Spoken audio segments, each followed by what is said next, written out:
This is Keep the Faith Ministry News. I'm Hal Mayer.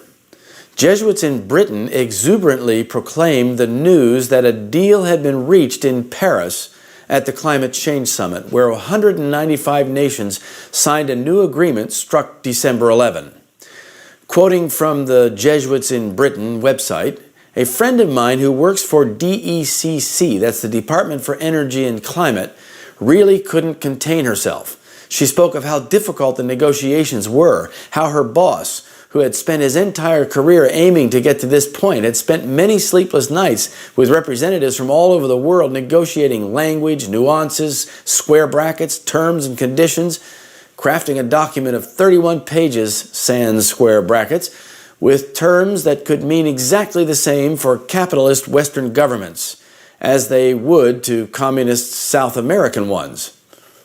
With the involvement of the first Jesuit Pope pushing hard for climate change agreement, and at least one Jesuit website proclaiming we have a deal, the odds are becoming pretty strong that the Jesuits are behind the climate deal in Paris.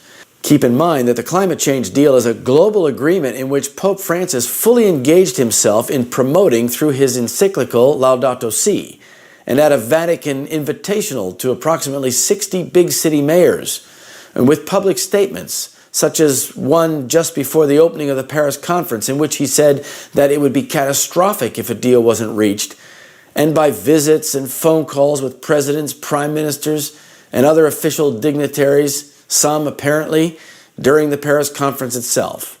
He was full on in his office as Pope with his experience as a Jesuit to accomplish the first global agreement on climate change. UN Secretary General Ban Ki-moon, echoing the Pope, said, "We have never faced such a test. Political momentum like this may not come again. You have the power to secure the well-being of this and succeeding generations. The time for brinkmanship is over." He further describes COP21 as a pivotal moment for your countries, your people, and your common home, your planet. "Let me be clear," he added, "the fate of the Paris Agreement rests with you. The future of our planet is in your hands. We cannot afford indecision. You have the moral and political responsibility for this world, and history is calling. I urge you to answer with courage and vision." Those grand-sounding words were designed to encourage a deal in response to the papal moral leadership, in which the developed nations would redistribute wealth in terms of billions of dollars through a fund at the UN to support developing countries in decarbonization. Why are Pope Francis and the Jesuits so involved in the climate change summit? It's because the Pope sees the global agreement as his chance to legitimize the Vatican as the guide of the New World Order. The agreement is the first truly global achievement in the 21st century, and since the Vatican was at the core of it, with the Pope taking a leading role in guiding it into existence, the papacy stands to gain a preeminent position of global influence. Even though the Jesuits admit that there are limitations and faults in the agreement, it is nevertheless the first of its kind and will lead to others for which they are jubilant.